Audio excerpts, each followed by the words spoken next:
मैं अशोक कुमार यादव स्वागत करता हूं आप सभी का आपके अपने यूट्यूब चैनल में। दोस्तों, आज की क्लास में हम लोग अध्ययन करेंगे UP board class 12 English pros के अंतर्गत चैप्टर फर्स्ट। जो चैप्टर हम लोगों का द लास्ट लेसन, इस चैप्टर पर बेस्ड कुछ वेरी इंपॉर्टेंट लॉन्ग क्वेश्चंस हैं और उसके आंसर हैं, जिसका आज की क्लास में हम लोग अध्ययन करेंगे। आज की क्लास आप लोगों के लिए बेहद खास होने वाली है, क्योंकि आज की क्लास के जो क्वेश्चंस हैं ये बहुत ही इंपॉर्टेंट क्वेश्चन है एग्जाम के दृष्टिकोण से। तो आप लोग इस चैप्टर को पूरा वॉच करें, एक एक शब्द के अर्थ को बताते हुए पूरे क्वेश्चंस और उसके आंसर को समझाते हुए हम वीडियो को कवर कराएंगे। जो भी स्टूडेंट अभी तक इस चैप्टर का हिंदी एक्सप्लेनेशन वीडियो नहीं देखे हैं और इसका दो वेरी इंपॉर्टेंट 60 क्वेश्चन आंसर का वीडियो नहीं देखे हैं, तो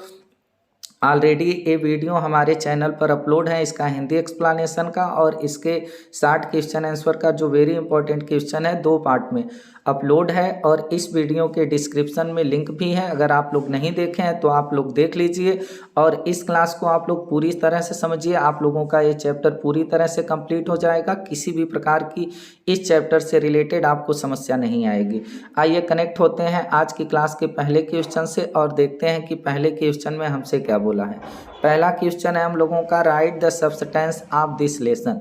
राइट करना है, लिखना है। सब्सटेंस मीन्स होता है सार, ऑफ दिस लेसन, इस लेसन का, यानी यह जो लेसन है हम लोगों का द लास्ट लेसन, इसका सार हमसे कह रहा है कि इसका सब्सटेंस हमें लिखना है, इसका सार लिखना है। तो देखिए यहाँ पर तो ये चैप्टर हम लोग पढ़ रहे हैं, तो एक क्वेश्चन में दिस लेसन कर दिया है। एग्जाम में आप लोगों का लेसन का नाम दे करके ये पूछ सकता है कि right the substance of the chapter the last lesson, ऐसा करके आपसे पूछ सकता है। तो इस चैप्टर का सार हमें लिखने के लिए कह रहा है सब्सटेंस। तो आइए देखते हैं इस चैप्टर का सब्सटेंस क्या है, अर्थात इसका सार क्या है इस चैप्टर का। अब देखिए इसका आंसर यहाँ से है दिस लेसन। यह जो लेसन है, यह जो अध्याय है वह टीचिज अस, ये जो पाठ है हम लोगों का यह टीचिज अस। टीचिज मीन्स होता है सिखाना, पढ़ाना, अस मीन्स हमें, हमें सिखाता है। To very important, to means होता है दो, वेरी इंपॉर्टेंट बहुत ही महत्वपूर्ण, वैल्यू मीन्स होता है कद्र को, ऑफ लाइफ जीवन के, यानी यह चैप्टर जो है हमें जीवन के दो महत्वपूर्ण वैल्यू को पढ़ाता है या सिखाता है, या दो महत्वपूर्ण कद्र को बताता है। और वो दो महत्वपूर्ण वैल्यू क्या है हमारे जीवन के, जो ये चैप्टर हमें बताता है। फर्स्ट, फर्स्ट मीन्स होता है पहला, जो पहला वैल्यू है जीवन का वो है कि ए पर्सन, एक व्यक्ति शुड हैव नॉलेज,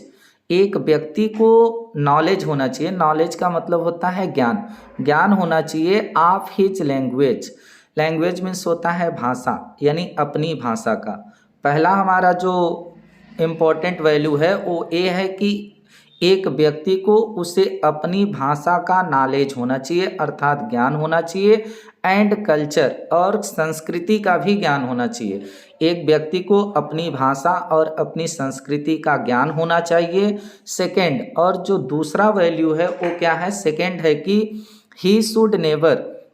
ही उसको शुड नेवर, नेवर मीन्स होता है कभी नहीं, और व्यक्ति को कभी नहीं सर्क करना चाहिए। सर्क का मतलब होता है भागना, भागना नहीं चाहिए हिज वर्क, अपने काम से। और व्यक्ति को कभी अपने काम से भी भागना नहीं चाहिए, यानी जो काम मिला है उसको डट करके करना चाहिए। फ्रेंज is a young school going boy, और फ्रेंज इज है ए यंग, एक छोटा, स्कूल गोइंग मीन्स जाने वाला, बॉय मीन्स लड़का। इस चैप्टर में जो फ्रेंज है वह एक छोटा सा स्कूल जाने वाला लड़का है।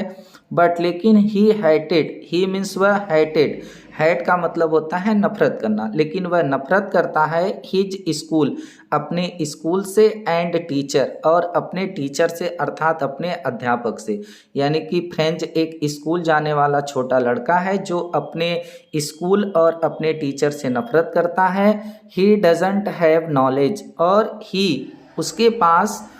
डज नॉट हैव उसके पास नॉलेज नहीं है, अर्थात ज्ञान नहीं है, ऑफ इवन, यहाँ तक कि हिज मदर टंग फ्रेंच, जो उसकी मदर टंग का मतलब होता है मातृभाषा, और जो फ्रेंच है, यानी यहाँ तक कि उसकी जो मातृभाषा फ्रेंच है उस भाषा का भी ज्ञान नहीं है उसके पास। हिज टीचर, और उसके जो टीचर हैं, जो अध्यापक हैं फ्रेंच के, यम हेमेल सर,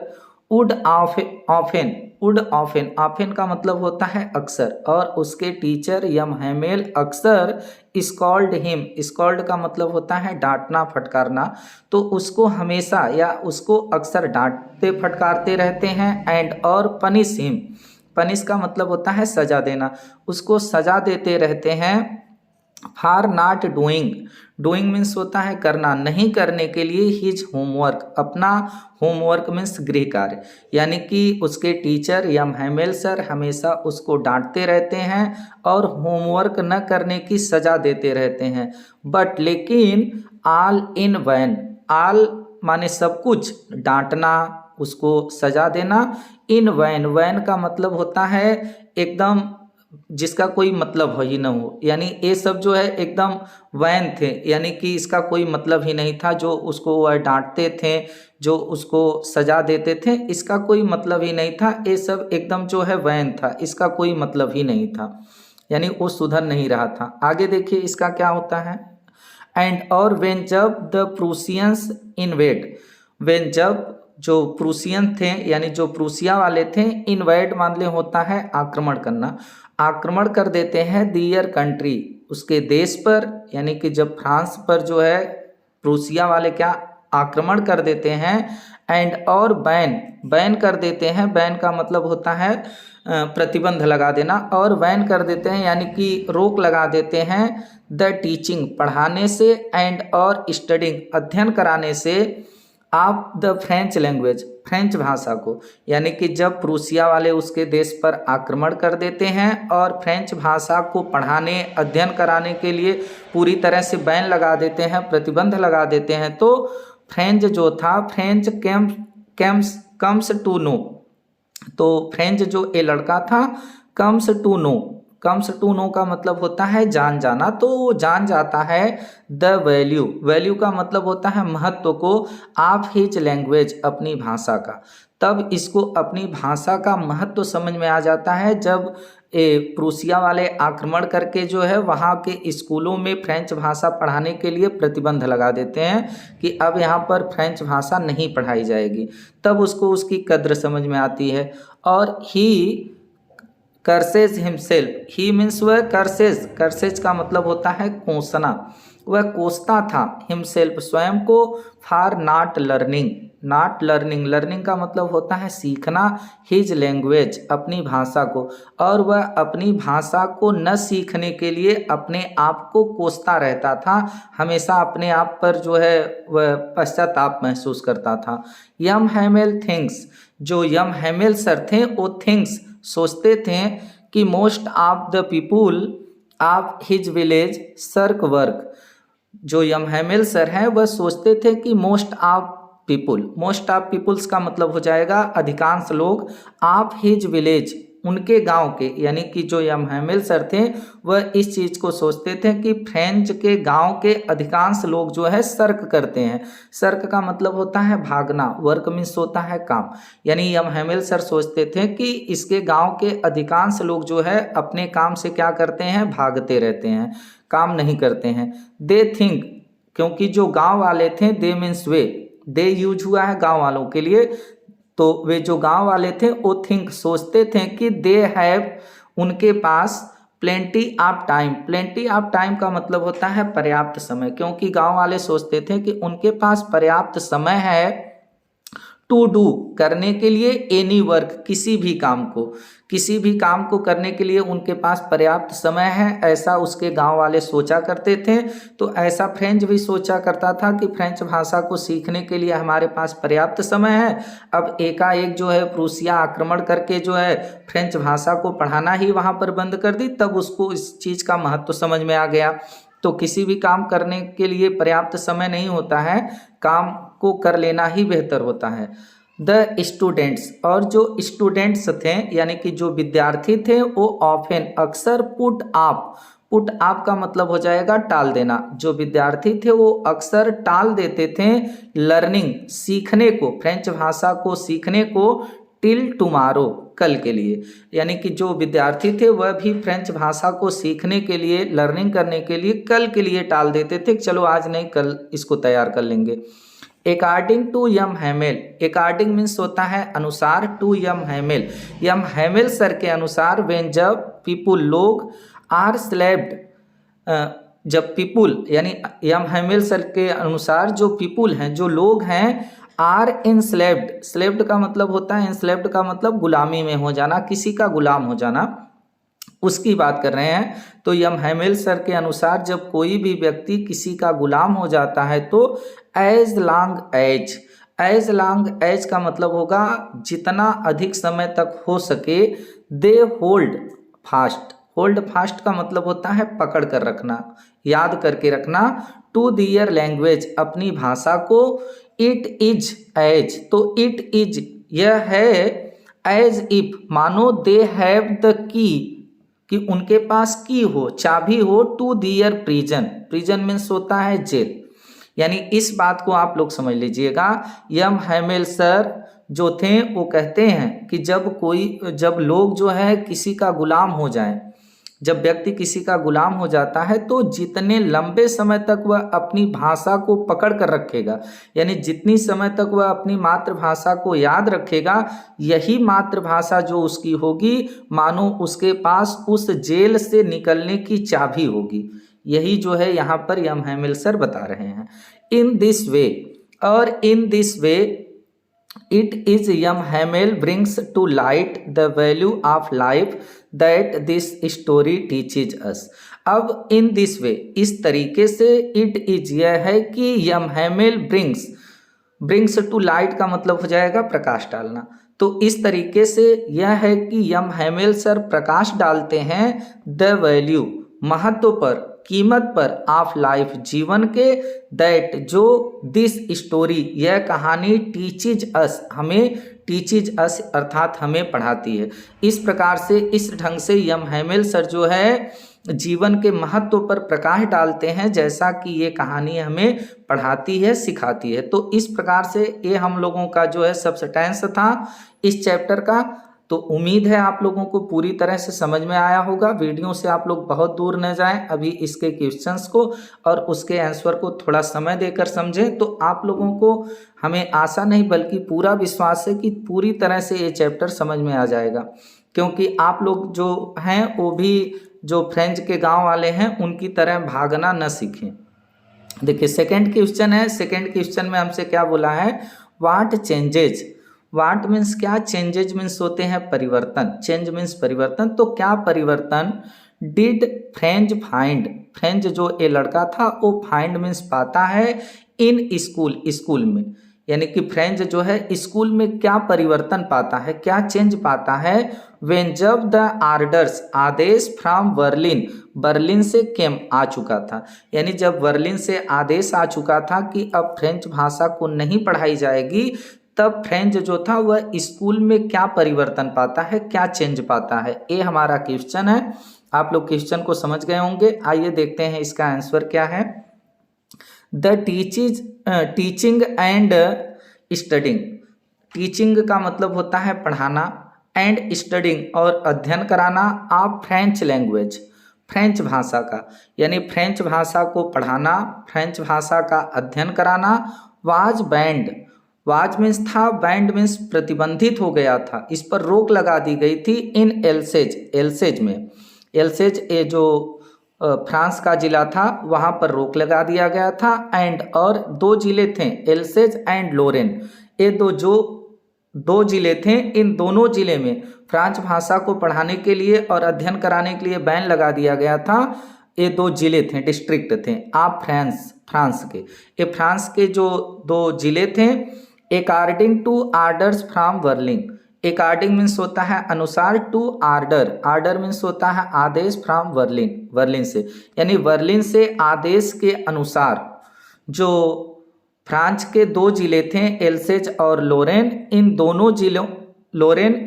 जिलों में फ्रांस भाषा को पढ़ाना और अध्ययन कराना पूरी तरह से प्रतिबंधित करा दिया गया था। नाउ अब फ्रेंच फाउंड दैट, अब नाउ मीन्स अब फ्रेंच जो है वो फाउंड पाता है, दैट की द ओल एटमॉस्फेयर, ओल माने होता है संपूर्ण, और एटमॉस्फेयर का मतलब यहाँ पर हो जाएगा माहौल। तो फ्रेंच पाता है कि पूरा माहौल जो था ऑफ द स्कूल का वाज चेंज्ड, बदल चुका था, चेंज हो गया था। यानी कि फ्रेंच पाता है कि स्कूल का संपूर्ण माहौल जो था वो चेंज हो गया था। अब क्या चेंज हुआ था? यूजुअली का मतलब होता है सामान्यतः, सामान्य रूप से। व्हेन, जब द स्कूल बिगन, स्कूल शुरू होता है, तो देयर वाज ए ग्रेट बसल, तो देयर वाज वहाँ होती है ए ग्रेट बसल। ग्रेट का मतलब होता है बड़ी और बसल का मतलब होता है हल्ला गुल्ला। सामान्य रूप से जब स्कूल शुरू होता है तो स्कूल में बहुत शोरगुल होता है, हल्ला गुल्ला होता है। विच कुड बी हर्ड, और विच जिसको, कुड मीन सकना, हर्ड मीन सुनना, जिसको सुना जा सकता था। कहाँ से? आउट, बाहर से। In the street, street means होता है सड़क, जिसको बाहर सड़क से भी स्कूल के शोरगुल को सुना जा सकता था। और किस चीज का शोर होता था? Opening and closing. ओपनिंग का मतलब खुलने का, एंड क्लोजिंग और बंद होने का, ऑफ द डेस्क, डेस्कों के खुलने का और बंद होने का जो शोर होता था, कुड बी हर्ड, इसको सुना जा सकता था। हर्ड मीन्स होता है सुनना, इसको सुना जा सकता था बाहर से ही। लेकिन आज क्या था उसको देखते हैं। द चिल्ड्रेन, और किस चीज़ का शोर होता था? कि जो चिल्ड्रेन होते थे, जो बच्चे थे, लड़के थे स्कूल में, वो रिपीट करते थे, दोहराते थे दियर लेसन्स, अपने लेसनों को, अपने अध्यायों को, लाउडली, बहुत तेजी से, इन यूनिसन का मतलब होता है एक समूह बनाकर। यानी जो बच्चे होते थे वह अपने लेसन को एक समूह बना करके बहुत तेजी से उसको रिपीट भी करते थे, इसका भी शोरगुल होता था। एंड द टीचर, और अध्यापक, कुड बी सीन, देखे जा सकते थे। सीन मीन्स होता है देखना, देखे जा सकते थे रैपिंग करते हुए। रैपिंग का मतलब होता है खटखटाना, खटखटाते हुए। हिज रूलर, अपनी रूलर को, अपनी लोहे की छड़ी को, ऑन द टेबल, मेज पर। और जो टीचर है वह अपनी लोहे की छड़ी को, रूलर को भी जो मेज पर खटखटाते हैं, इसकी भी आवाज़ सुनी जा सकती थी। बट लेकिन नाउ, अब it was quite still, but लेकिन नाउ, अब इट वाज, यह था, क्वाइट, बिल्कुल, स्टिल मीन्स शांत, लेकिन अब यह सब माहौल एकदम शांत था। दैट डे, उस दिन, एवरीथिंग, सभी चीज़ें, दैट डे, उस दिन, एवरीथिंग यानी सभी चीज़ें, वाज, थी, एज क्वाइट एज, उतनी ही क्वाइट थी, उतनी ही शांत थी। ऑन संडे मॉर्निंग, जितना कि रविवार की सुबह स्कूल में शांति होती है, यानी रविवार की मॉर्निंग में स्कूल बंद होता है तो जितनी शांति होती है एकदम उसी की तरह शांति उस दिन भी थी। एकदम सभी चीज़ें एकदम उसी की तरह शांत थी। और क्या चेंज था? यम हैमेल वाज वियरिंग, और यम हैमेल सर जो थे वह वियरिंग, पहने हुए थे। वियरिंग मीन्स होता है पहनना। हिज बेस्ट ड्रेस, अपनी सबसे अच्छी पोशाक। बेस्ट ड्रेस का मतलब अच्छी पोशाक। दैट, जिसको, ही नेवर, और जिसको वह कभी नहीं पहनते थे। यानी उस दिन यम हैमेल सर अपनी सबसे अच्छी पोशाक को पहने थे, जिसको वह कभी पहनते नहीं थे, एक्सेप्ट, सिवाय, on inspections and prize day, यानी 2 दिन के सिवा उसको कभी नहीं पहनते थे। एक तो जब स्कूल में इंस्पेक्शन होता था, यानी कि निरीक्षण का दिन होता था, कोई अधिकारी आकर जब स्कूल को जो है निरीक्षण स्कूल का करता था तब वो पहनते थे इस ड्रेस को, या फिर प्राइज डे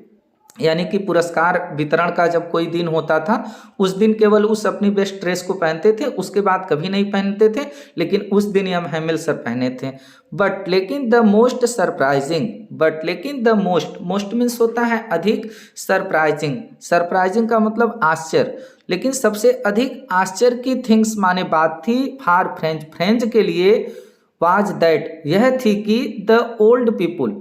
जो ओल्ड पीपुल थे यानी कि जो बूढ़े लोग थे, आप विलेज, गांव के, वेयर सिटिंग, वह बैठे हुए थे, वेयर मीन्स थे सिटिंग, बैठे हुए, ऑन बैक बेंचेज, जो पीछे की बैक की जो बेंच थी उस बेंच पर बूढ़े, गांव के बूढ़े लोग भी बैठे हुए थे। यह जो है हम फ्रेंच के लिए सबसे आश्चर्य की बात थी, सबसे सरप्राइजिंग बात थी। तो आप लोग इसको भी समझ गए होंगे। तो आइए अब देखते हैं कि हम लोगों का अगला क्वेश्चन क्या है और उसका आंसर क्या है। अगले क्वेश्चन में हमसे बोला है what did M Hamel tell the class before starting his lesson, और what effect did it have on French. देखिए एक क्वेश्चन आप लोग पहले समझ लीजिए, what did M Hamel tell. What means होता है क्या, यम हैमिल सर जो थे वो टेल मीन्स बताएं, द क्लास कक्षा को, बिफोर मीन्स पहले, स्टार्टिंग शुरू करने के, हिज लेसन अपने लेसन को, यानी यम हैमिल सर अपने लेसन को शुरू करने से पहले पूरी कक्षा को क्या बताएं, और व्हाट इफेक्ट, व्हाट मीन्स क्या, इफेक्ट मीन्स प्रभाव, प्रभाव it did it have on French. On means होता है पर और फ्रेंच पर, यानी और इसका फ्रेंच पर जो है क्या प्रभाव पड़ा, यानी कक्षा को शुरू लेसन को शुरू करने से पहले यम हैमिल सर जो है कक्षा को क्या बताएं और इसका फ्रेंच पर क्या प्रभाव पड़ा, क्या इफेक्ट पड़ा, ये हमारा क्वेश्चन है। आइए देखते हैं इसका आंसर। यम हैमिल टोल्ड हिज स्टूडेंट्स, यम हैमिल सर टोल्ड मीन्स बताएं, हिज स्टूडेंट्स अपने विद्यार्थियों को, स्टूडेंट्स मीन्स विद्यार्थी, टोल्ड मीन्स बताना, यम हैमिल सर अपने विद्यार्थियों को बताएं दैट कि it was the last lesson, it was यह था, द लास्ट लेसन यानी आखिरी अध्याय है। यम हैमिल सर बताएं कि आज हमारा आखिरी लेसन है। ही वाज गोइंग, और ही वाज वह थे, गोइंग, गोइंग मीन्स जाना, जा रहे थे, टू गिव देने, द चिल्ड्रेन बच्चों को, यानी यम हैमिल सर बताएं कि आज हमारी आखिरी हमारा लेसन है जो मैं बच्चों को देने जा रहा हूँ, यानी कि मैं आज जो बच्चों को पढ़ाने जा रहा हूँ ये मेरा आखिरी लेसन है। द आर्डर हैड कम, जो आदेश है, आर्डर है, हैड कम वो आ चुका है, फ्रॉम बर्लिन, बर्लिन से, यानी कि बर्लिन से आदेश आ चुका है, टू टीच, टीच मीन्स पढ़ाने के लिए, ओनली केवल जर्मन भाषा को, इन द स्कूल, स्कूल में आप एल्सेज एंड लोरेन, उन्होंने बताया कि जर्मन भाषा को पढ़ाने के लिए बर्लिन से आदेश आ गया है कि जो एल्सेज और लोरेन ये दो जिले हैं वहाँ पर अब फ्रेंच भाषा न पढ़ाई जाए, अब केवल जर्मन भाषा पढ़ाई जाएगी। तो आगे देखिए क्या होता है कि ही वह जो यम हैमिल सर थे, फर्दर, फर्दर का मतलब होता है आगे, सेड मीन्स कहें, दैट की द न्यू टीचर तुम लोगों के नए अध्यापक, वुड कम आ जाएंगे, कम मीन्स आना, द नेक्स्ट डे अगले दिन। यम हैमिल सर बताएं कि अब तुम लोगों को जर्मन भाषा पढ़ाने के लिए अगले दिन एक नए टीचर आ जाएंगे। ही वांटेड, और यम हैमिल सर जो थे, ही मीन्स वह, वांटेड चाहते थे, हिज स्टूडेंट्स की उनके जो विद्यार्थी हैं, to be very attentive, to be बने, वेरी मीन्स बहुत, अटेंटिव मीन्स सावधान, और वो चाहते थे कि आज मैं जो आखिरी अपना लेसन पढ़ाने जा रहा हूँ तो इसमें हमारे जो स्टूडेंट है बहुत सावधान बने, यानी मैं पढ़ा लूँ, क्योंकि कल से अब हमें यहाँ पर फ्रांस भाषा को नहीं पढ़ाना है, यहाँ पर जर्मन अब पढ़ाई जाएगी, जैसा कि बर्लिन से आदेश आ चुका था। तो आगे देखिए क्या होता है, अब इसका जो है इसके ऊपर क्या प्रभाव पड़ता है, ये तो क्लास शुरू करने से पहले इतनी बात बताएं। अब देखिए इसका प्रभाव क्या पड़ता है फ्रेंच पर। तो these word, these means a word means शब्द, वेयर मीन्स थे, like a thunder clap, thunder clap का मतलब होता है बिजली की गड़गड़ाहट की तरह, टू फ्रेंच, फ्रेंच के लिए। अब इतना ही शब्द जो वो बोले कि आज हमारा आखिरी क्लास होगा, यही शब्द फ्रेंच के लिए एकदम बिजली की गड़गड़ाहट की तरह हो गया। It was going to be his last French lesson, कि इट वॉज यह था, गोइंग, गोइंग मीन्स चल रहा था, टू बी उसके लिए, हिज लास्ट फ्रेंच लेसन कि यह अब उसके लिए आखिरी फ्रेंच लेसन चल रहा है। बट लेकिन ही, अब यहाँ पर इस चीज़ को समझिएगा कि यह जो था वह फ्रेंच के लिए जो है एकदम बिजली की गड़गड़ाहट की तरह था, और it was going, it was यह था, गोइंग चल रहा था, टू बी हिज उसका आखिरी फ्रेंच लेसन। अब वह फ्रेंच ये सोचा कि अब मेरा आखिरी फ्रेंच लेसन चल रहा है, आज के बाद नहीं चलेगा। बट लेकिन ही हार्डली, ही मीन्स वह, हार्डली मीन्स होता है बहुत मुश्किल से, नो जानता था, न्यू जानता था, हाउ कैसे, टू राइट इट इसको लिखा जाता है, राइट मीन्स होता है लिखना, यानी उसको अभी फ्रेंच भाषा बहुत मुश्किल से वो लिख पाता था, लिख भी नहीं पाता था अच्छे से। तो और आखिरी भी उसकी क्लास हो गई, तो यानी अब वो समझ में आ गया उसे कि अब मैं कभी फ्रेंच भाषा को तो ना ही लिख पाऊंगा और ना ही पढ़ पाऊंगा, बहुत मुश्किल से वो लिखना जानता था। आल्सो माने भी, ही would not be able, able means होता है समर्थ, यानी कि वह समर्थ भी नहीं था, to learn it any more अब वह समर्थ भी नहीं था इसको लर्न करने में, सीखने में, एनी मोर और अधिक, और वह और अधिक इस भाषा को सीखने में भी अब समर्थ नहीं था, क्योंकि अब यम हैमिल सर का आज आखिरी क्लास था। तो he was feeling sorry, he was वह था फीलिंग महसूस कर रहा था, सॉरी मीन्स होता है दुख, खेद, फॉर नॉट लर्निंग नहीं सीखने के लिए, हिज लेसन्स अपने लेसन्स को, अपने अध्यायों को, यानी फ्रेंच भाषा को न सीखने के लिए वह बहुत दुख महसूस कर रहा था। और हिज बुक्स उसकी जो किताबें थीं, हिज बुक्स उसकी किताबें, दैट जो सीम्ड मीन्स होता है प्रतीत होना, जो उसको प्रतीत होती थी, सच ए न्यूसेंस का मतलब होता है बकवास, यानी जो उसकी किताबें उसे बकवास प्रतीत होती थी, टू हिम उसके लिए, वेयर मीन्स थी, नाउ मीन्स अब, हिज ओल्ड फ्रेंड अब उसकी एक पुरानी मित्र बन गई, एक पुरानी मित्र हो गई थी। अब वो समझ गया कि ये जो किताबें हमको न्यूसेंस लग रही थी यानी बकवास लग रही थी, अब ये हमारी जो है एक ओल्ड फ्रेंड हो गई। दैट जो he could not give up, अब जिस किताब को ही मीन्स वह कुड नॉट नहीं सकता था, गिव अप मीन्स होता है छोड़ना, अब जिसको वह छोड़ना नहीं चाहता था किताब को, यानी अब उसके अंदर पढ़ने की इच्छा जाग चुकी थी। द आइडिया विचार, दैट की यम हैमेल वाज गोइंग अवे, अब उसके अंदर जब यह विचार आया कि यम हैमेल सर गोइंग जा रहे हैं, अवे मीन्स दूर, यानी हम लोगों को छोड़ करके अब यम हैमेल सर जा रहे हैं, फॉर गुड, तो फॉर गुड भलाई के लिए, मेड हिम फॉरगेट, तो मेड मीन्स मजबूर कर दिया, हिम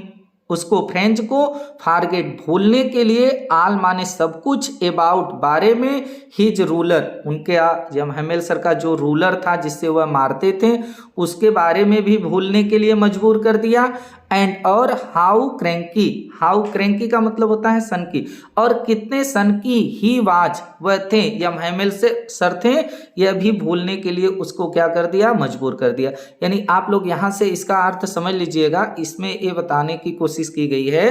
कि जो फ्रेंच लड़का था जब इस बात को जानता है कि अब यम हैमेल सर हम लोगों से दूर जा रहे हैं, तो यम हैमेल सर का जो सख्त स्वभाव था, थोड़ा सनकी थे और रूलर से जो बच्चों को मारते थे, तो उस सब चीज को फ्रेंच जो था भूल गया, क्योंकि सर अब जा रहे थे, उनकी विदाई थी। तो इस प्रकार से ये प्रभाव पड़ा, और ये सब चीजें जो है क्लास को शुरू करने से पहले जो है यम हैमेल बताए थे। तो उम्मीद है आप लोगों को समझ में आया होगा। आइए देखते हैं अगला क्वेश्चन क्या है और इसका आंसर क्या है। देखिए अगले क्वेश्चन में हमसे बोला है what did M Hamel ask, what means क्या, M Hamel sir ask means होता है पूछना, पूछे फ्रेंच से, टू रिसाइड सुनाने के लिए, यानी कि यम हैमेल सर फ्रेंच को क्या सुनाने के लिए कहें। एंड और what was the result, what was क्या था, द रिजल्ट परिणाम, यानी कि यम हैमेल सर क्या सुनाने के लिए जो है, क्या उच्चारण करने के लिए यम हैमेल सर जो है फ्रेंच से कहें और उसका क्या परिणाम निकला। और हाउ मीन्स कैसा, डिड यम, यहाँ पर देखिए यम रहेगा, यम हैमेल रिएक्ट टू इट, और जब वो नहीं सुना पाया या सुना पाया तो यम हैमेल सर का कैसा रिएक्ट था, यानी कैसी प्रतिक्रिया दी है यम हैमेल सर जो है बता पाने या न बता पाने के बाद। तो आइए देखते हैं कि फ्रेंच से यम हैमेल सर क्या सुनाने के लिए कहें, उसका क्या परिणाम निकला और यम हैमेल सर उस पर क्या प्रतिक्रिया दिए। ये हमारा जो क्वेश्चन है इसके अकॉर्डिंग हम आंसर को देखते हैं। यम हैमेल आस्क्ड, यम हैमेल सर जो थे वो आस्क्ड मीन्स कहें, पूछें, फ्रेंच से टू रिसाइट करिए, सुनाइए, the rule for participles, rule means होता है नियम, पार्टिसिपल के, यानी कि यम हैमेल सर जो थे वो फ्रेंच से कहें कि तुम हमें जो है पार्टिसिपल के नियम को जो है सुनाइए, बताइए। बट लेकिन जो फ्रेंच था had not learned it, had not learn means होता है याद करना, तो जो फ्रेंच था वह पार्टिसिपल के रूल को याद ही नहीं किया था। हाउ एवर तथापि, फिर भी, ही विश्ड वह इच्छा किया, विश्ड मीन्स चाहा, कि he could recite, he means वह, कुड मीन्स सके, रिसाइड मीन्स सुनाना, वह सुना सके या वह उच्चारण कर सके, द रूल नियम को, इन ए लाउड एक तेज एंड और क्लियर वॉइस, वह फिर भी इच्छा किया कि वह रूल को यानी पार्टिसिपल के नियम को काफ़ी तेज और क्लियर वॉइस का मतलब होता है स्पष्ट आवाज़, कि स्पष्ट आवाज़ में वह सुना सके, एंड और विदाउट मिस्टेक, बिना गलती के। वह सोचा कि बिना गलती के मैं एकदम स्पष्ट शब्द में तेजी से रूल को बता दूं, बट लेकिन ही गाट मिक्स्ड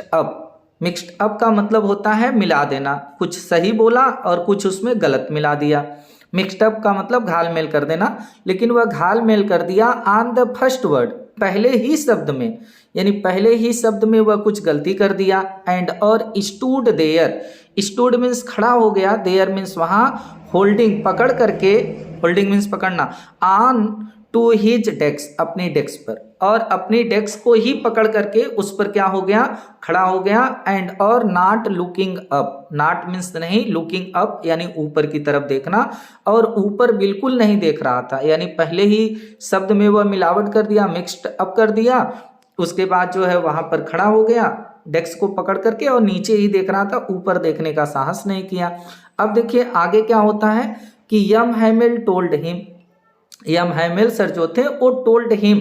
टोल्ड मीन्स कहें उससे, दैट कि he would not scold him, कि ही मीन्स वह would not scold, scold means डांटना, कि वह उसे नहीं डांटेंगे, यानी यम हैमिल सर कहें कि मैं तुम्हें नहीं डांटूंगा। और ही फर्दर सेड, यम हैमिल सर जो थे वो फर्दर आगे, सेड मीन्स कहें कि हिज पेरेंट्स,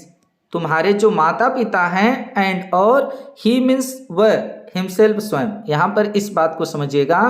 कि यम हैमिल सर कहें कि वह तुम्हें डांटेंगे नहीं, और ही मीन्स वह, यम हैमिल सर सेड कहें कि हिज पेरेंट्स, तुम्हारे जो माता पिता हैं, एंड और ही यानी वह स्वयं को कह रहे हैं, यम हैमिल सर स्वयं को कह रहे हैं, वाज रिस्पॉन्सिबल, रिस्पॉन्सिबल का मतलब होता है जिम्मेदार, जिम्मेदार है, टू सम मीन्स होता है कुछ, एक्सटेंट फॉर ऑल दैट, यानी कि यम हैमिल सर खुद इस बात को कहते हैं कि इस चीज के लिए कि जो तुम पार्टिसिपल के नियम को नहीं बता पाए, इसके लिए तुम्हारे माता पिता और मैं स्वयं जो है रिस्पॉन्सिबल हूँ, जिम्मेदार हूँ, to some extent for all that. Some means होता है कुछ, एक्सटेंट फॉर ऑल दैट मतलब कि इन सब चीज़ों के लिए, यानी कि इन सब चीज़ों के लिए मैं खुद जिम्मेदार हूँ, और तुम लोगों के जो माता पिता हैं वो भी खुद जिम्मेदार हैं, यानी कि तुम्हारी ही केवल गलती नहीं है कि तुम पार्टिसिपल के नियम को नहीं बता पाए। हिज पेरेंट्स, उसके जो माता पिता हैं वो किस प्रकार से जिम्मेदार थे, तो हिज पेरेंट्स, उसके माता पिता, वेयर थे, एंक्सियंस, एंक्सियंस का मतलब होता है व्याकुल, उसके माता पिता व्याकुल रहते थे, टू पुट हिम, पुट माने रखने के लिए, हिम उसको,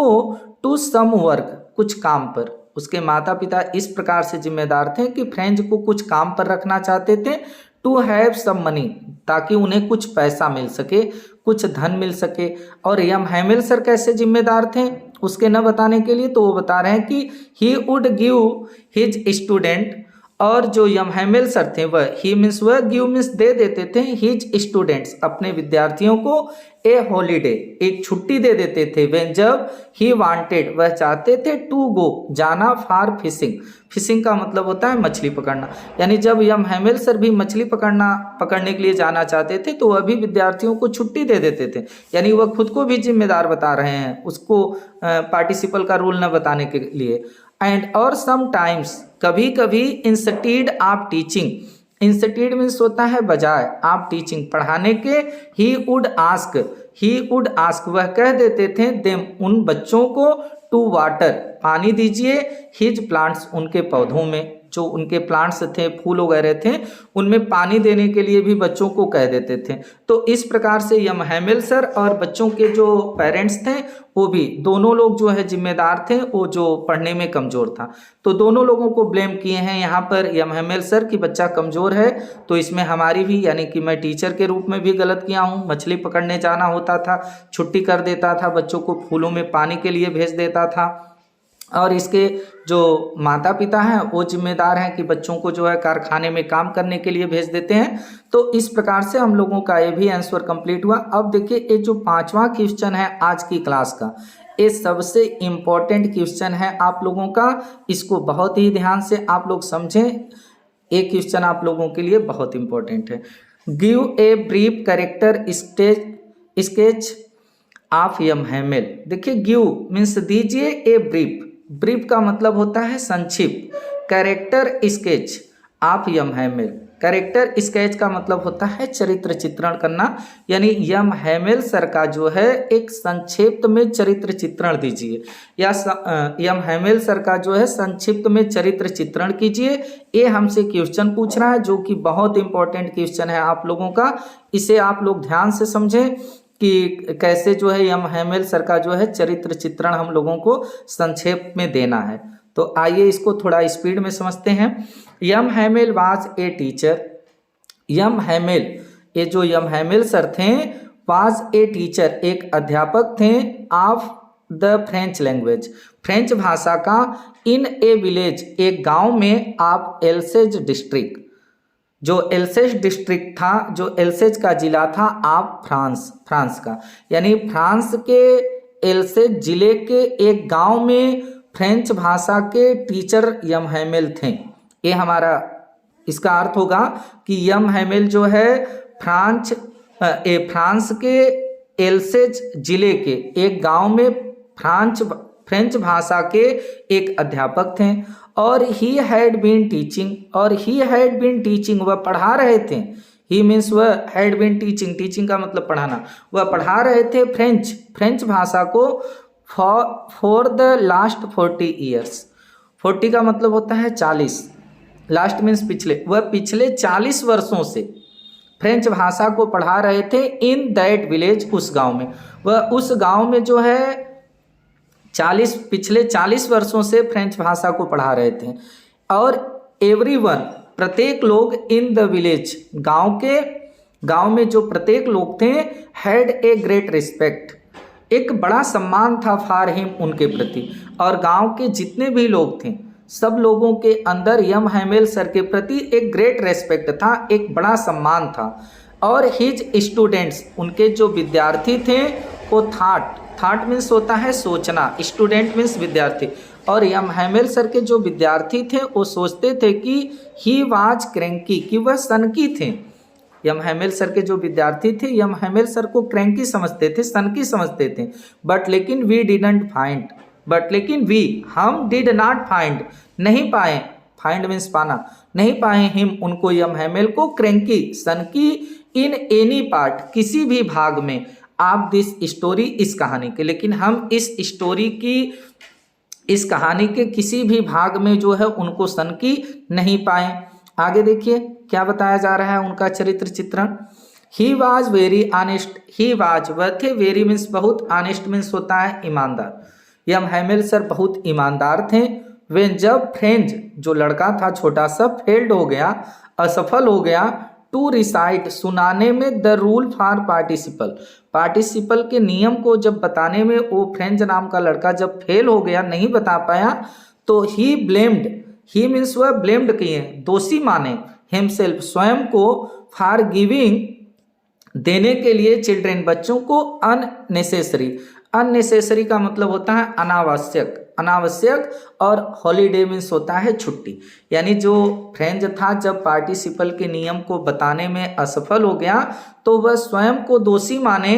कि हम बच्चों को जो है अनावश्यक प्रकार से छुट्टी दे देते थे, इसलिए मेरा ही दोष है कि ये नहीं बता पा रहा है। आगे देखिए क्या होता है कि he had great passion, he had, उनके पास, ग्रेट माने महान, पैसन था, जुनून था, यानी कि यम हैमेल सर के पास बड़ा जुनून था, फॉर हिज सब्जेक्ट, अपने विषय के लिए, यानी कि फ्रेंच भाषा के लिए उनके अंदर बहुत बड़ा पैसन था, बहुत जुनून था। ही न्यू, वह जानते थे, दैट की, ही मीन्स वह, न्यू मीन्स जानना, दैट की, it was now, it was, यह था, नाउ मीन्स अब, द लास्ट डे, आखिरी दिन, ऑफ हिज स्कूल, उनके स्कूल का। यम हैमेल सर जानते थे कि आज मेरा स्कूल का आखिरी दिन है। एंड, और, he had to leave, he had to leave, leave means होता है छोड़ना, वह छोड़ देंगे, द डिस्ट्रिक्ट, जिले को, द नेक्स्ट डे अगले दिन, फॉर गुड भलाई के लिए, भलाई के लिए, अच्छाई के लिए, वह अगले दिन डिस्ट्रिक्ट को यानी कि जिले को ही क्या कर देंगे, छोड़ देंगे। इस बात का उनको पता था। इवन देन का मतलब तब भी ही टाट वह पढ़ाएं, टाट मीन्स पढ़ाना सिखाना, फिर भी वह सिखाएं पढ़ाएं हिज स्टूडेंट्स अपने विद्यार्थियों को, सो वेल बहुत अच्छी तरीके से, वेल तरीके से, दैट ताकि they understood, they means way understood समझ सकें, एवरीथिंग सभी चीज़ों को, ही हैड टाट जो उनके द्वारा सिखाया गया है। यानी कि वह जानते थे कि आज हमारा जो है स्कूल में आखिरी दिन है, अगले ही दिन मैं इस जिले को छोड़ दूंगा, फिर भी वह विद्यार्थियों को बहुत अच्छे तरीके से समझाएं ताकि जो पढ़ाया जा रहा है वह बच्चों को समझ में आ जाए। आगे देखिए क्या कर रहे हैं कि he had great love, he had उनके पास एक बड़ा प्रेम था, लव था, for the French language French भाषा के लिए, यानी यम हैमेल के पास फ्रेंच भाषा के लिए बहुत बड़ा प्रेम था, बहुत लगाव था इनका। ही कॉल्ड, ही मीन्स वह, कॉल्ड मीन्स कहें, इट इसको, किसको, यानी कि फ्रेंच भाषा को वो कहें कि द मोस्ट ब्यूटीफुल, यह मोस्ट माने अधिक सुंदर है, ब्यूटीफुल है, द क्लियरेस्ट एकदम स्पष्ट है, एंड और the most logical, most means अधिक, लॉजिकल मीन्स होता है तार्किक, लैंग्वेज मीन्स भाषा है, ऑफ द वर्ल्ड संसार की। यानी कि यहाँ पर देखिएगा, इस चीज़ को समझिएगा कि फ्रेंच भाषा के लिए यम हैमेल सर क्या कहें, तो वह कहें कि ये जो फ्रेंच भाषा है यह मोस्ट ब्यूटीफुल है, बहुत अधिक सुंदर भाषा है, क्लियरेस्ट एकदम स्पष्ट भाषा है, और मोस्ट लॉजिकल है यानी कि अधिक तार्किक भाषा है, ऑफ द वर्ल्ड संसार की। और इंडीड, इससे इंडीड होता है, यह प्रतीत होता है कि M Hamel was a great patriot, M Hamel was थे ए ग्रेट एक महान, पैट्रियोट का मतलब होता है देशभक्त। इस प्रकार से ये स्पष्ट होता है कि यम हैमेल सर जो है एक महान देशभक्त थे। तो दोस्तों इस प्रकार से जो 5 हम लोगों के इम्पोर्टेंट लॉन्ग क्वेश्चंस थे और उसके आंसर थे, हम आप लोगों को कराए एक एक शब्द के अर्थ को बताते हुए। उम्मीद है आप लोगों को समझ में आया होगा।